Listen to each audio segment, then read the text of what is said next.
Hello, I'm also Anthony Poinsett. I was born in home, Louisiana, and professionally educated in New Orleans. For the past 20 years, I've been a writer living here in Southern California.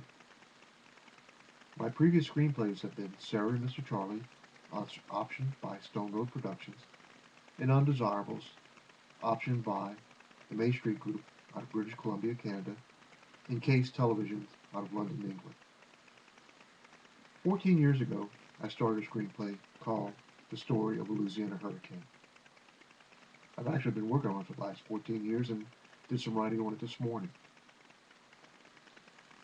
The story is about South Louisiana and their diverse people and their way of life and how their way of life has been taken away from them over the past several decades from the different interests that are involved in the changing, maybe not for the good, of the South and their marshes.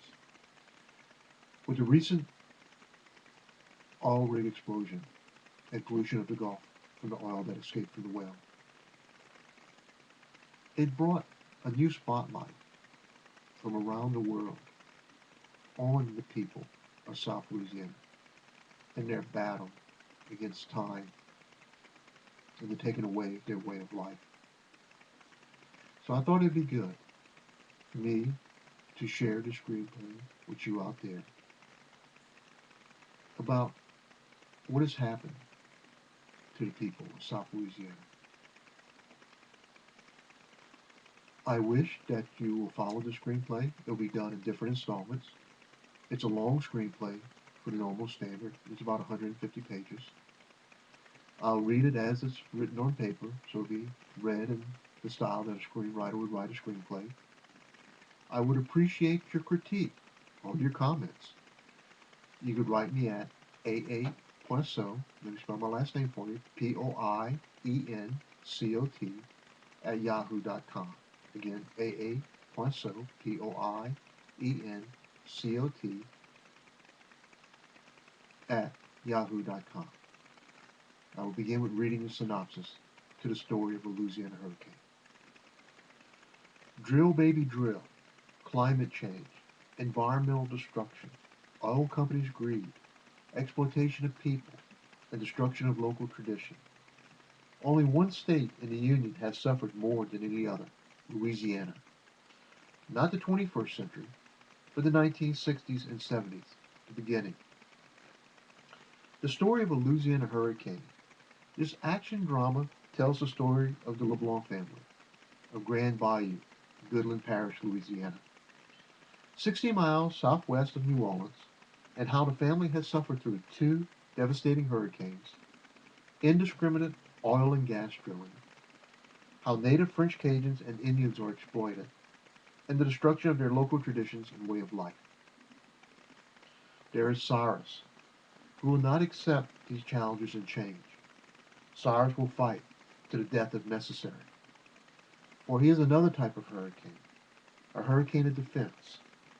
Cyrus, from his first major encounter with a hurricane, is left with the assignment to defend French Cajun heritage and traditions. This earns him the nickname Hurricane, a name he detests. Cyrus finds himself fighting the oil companies against the environmental destruction of the Louisiana marshlands, the corrupt officials protecting their own self-interest and profit. Cyrus also challenges tradition with his interracial relationship with Sadie, a beautiful young lady of American Indian race. Then there is Cyrus's love and loyalty to his family, especially for his sister, Jules, who has Down syndrome. The story of a Louisiana hurricane. Fade in. Exterior, marshes of South Louisiana, Goodland Parish. Time period, 1960s, summer, early evening. A boat anchored in a bayou next to the marsh. On the boat is a man in his early 70s, a man in his 40s, and three young boys. There are Papa LeBlanc, Paul LeBlanc, and Paul's three sons, Cyrus, the oldest, Joseph, known as Tikai, which means the rock in Cajun French, the second son, and Jean-Paul, the youngest. Papa LeBlanc is arranging Cyrus, T-Kai, and Jean-Paul on the deck of the boat to give the appearance that they are fishing. Paul is climbing out of the boat onto the marsh. He has two shotguns. Papa, now boys, y'all need to look like y'all fishing. Jean-Paul, we got no bait. Papa, y'all ain't really fishing. T-Kai, if we ain't really fishing, why are we holding these fishing poles? Papa, y'all decoys. Sarge, who we decoy? Papa, game wardens. Me and your daddy are going hunting for summer ducks. Sarge, but it ain't duck season. Papa, now you got the picture. Exterior, Louisiana marsh, early evening. Intercut scenes from the duck hunt involving Papa and Paul to the three boys on the boat. Gunfire in the background. Jean-Paul, what happens if I catch a fish? T-Kai, you ain't supposed to catch a fish. We only acting. Papa and Paul shoot. Cut to Papa and Paul shooting ducks. Papa, son, I can still outshoot you, firing a shotgun, hitting another duck. Paul, you might get more ducks than me, firing a shotgun, but I get more ducks with fewer shots. Cut to Jean Paul to SARS. What are we supposed to do if we see the game wardens? SARS, I'm supposed to blow the boat horn. Jean Paul, you better start blowing. Here comes the game wardens. Cut to. From the boy's point of view, you can see a boat with a red flashing light approaching it. Sarge begins blowing the horn. Cut to Papa and Paul hearing the horn and looking at each other. Papa, holy crap, let's get the ducks and get the hell out of here. Cut to exterior Louisiana marshes, early evening. Papa and Paul climbing into the boat with their ducks. Paul pulls up the anchor while Papa shows the boys where he wants them to sit. Papa sits at the speedboat controls and starts up the engine. Papa turns to the boys. Papa, don't worry, boys. Those them there game wardens ain't never catch me in 50 years. Angle on Papa giving the boat full throttle. Exterior game warden's boat, early evening. There are two wardens in the boat. Both have a beer in their hand. By their appearance, you can't tell what their intentions will be. Warren Trusclair. Is that a man LeBlanc we chasing? Warren Dupree. Yeah, it sure is. I wonder how many ducks he got. Exterior South Louisiana marsh and bayous, early evening. Intercut shots of a wild boat chase between the LeBlancs and the game wardens. Suggested background music, Louisiana Band by Doug Kershaw. The LeBlanc boat at full speed, with the game wardens boat directly behind in hot pursuit, passing in front of a group of bayou-side camps. The camp's occupants standing on their docks, cheering on the chase. Trapper, fishermen. Give them hell, old man LeBlanc. Cheers in the background. Exterior Louisiana Bayou, early evening. Papa LeBlanc speedboat cruising at full speed. Papa, see boys, I told y'all that those game wardens ain't never caught me, and they ain't going to catch us. All of a sudden, LeBlanc's engine begins to sputter. Paul, what's wrong? Papa, I think the motor is out of gas. Paul, you think? Papa, well, maybe I don't. Angle on. The LeBlanc boat slowing to a complete stop. Cut to exterior Louisiana Bayou, early evening. Angle on. The game orange boat pulling alongside of the LeBlanc's out of gas boat. Papa to everyone in the boat. Y'all keep the mouth shut. Let me do all the talking. I'll get us out of this. Warren Square. You got a problem? Papa. Out of gas. Warren Dupree. How many ducks you got? The boys are scared stiff. Paul has a very cautious look, eyeing where the shotguns are. Papa. I say we got 12. Warren Dupree. Well, I say we trade you 5 gallons of gasoline for 6 of those 12 ducks you got. Papa. Will this count as me getting caught? Warren Tresclass. No, I don't think so. Let's just say, this is just between us Cajuns. Papa to the grandkids. See, boy, I told you, I ain't never been caught in 50 years. Fade out, fade in. Exterior, dock on the bayou side in front of the LeBlanc family home. Late summer, late afternoon. Papa, Paul, Cyrus, standing on the dock.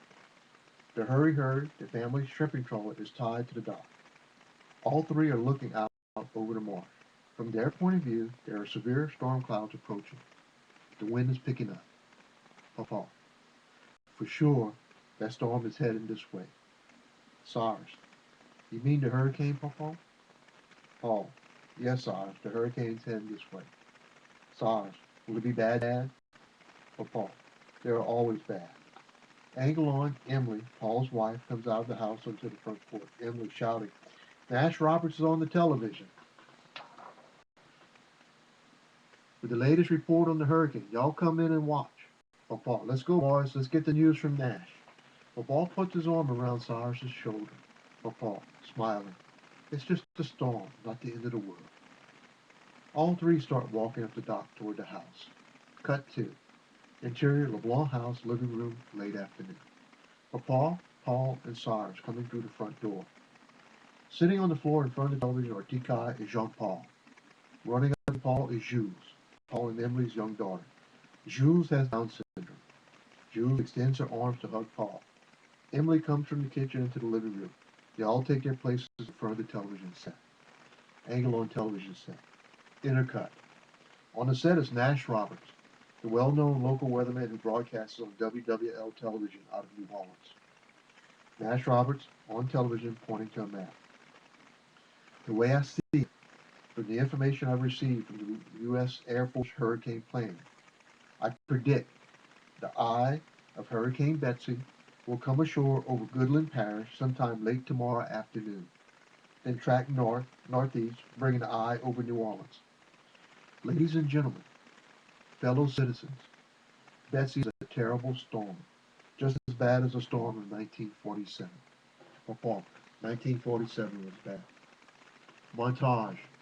Long family home in Bayou Dockside where the Hurry is tied up, mourning. All members of the LeBlanc family assisting in the preparations for Hurricane Betsy. They are boarding up the house, picking up items that can be windblown, causing damage. Angle on, the LeBlanc men and boys adding extra rope ties and securing the Hurry to the dock. Angle on, the entire LeBlanc family standing on the dock, looking out over the marsh, watching the storm clouds approaching. The wind is picking up, a slight rain is starting to begin. Exterior, South Goodland Parish, late evening. The effects of Hurricane Betsy, strong winds, heavy squalls, rising water are beginning to strike the area. Interior, exterior, LeBlanc family home, and Bayou Dockside where the Hurry is tied up, late evening. Paul looking out a crack that was left in the front window so he could monitor the storm and keep watch on the Hurry. In the background, you could hear the gusting hurricane force winds and the driving rain squalls. The interior lights of the house begin to flash on and off. In the background, the radio is reporting on the hurricane. Paul turns away from the window. Paul, it's sure getting rough out there. Oh, Paul, has the storm surge begun? Paul, the water is higher. I don't know it's the surge yet. Emily, maybe we should go to town. Is it too late? Oh, Paul, well, we'll be all right. I've been through these storms. Never went to town. Emily looks at Paul. This is her house and children, not his. Interior, exterior, LeBlanc family home and Bayou-side dock, where the Hurry is tied up. Late night. Electric power is now out. The only light in the house is from a kerosene lamp. Jules, Tikai, Jean-Paul are sleeping on a mattress set up on the living room floor. Cyrus is watching Paul and Papa playing cards. Emily is listening to a battery-powered transistor radio. The wind is howling. The house is vibrating and creaking from the strong winds. The pelting rain makes everyone struggle to hear each other. Papa and Paul stop playing cards.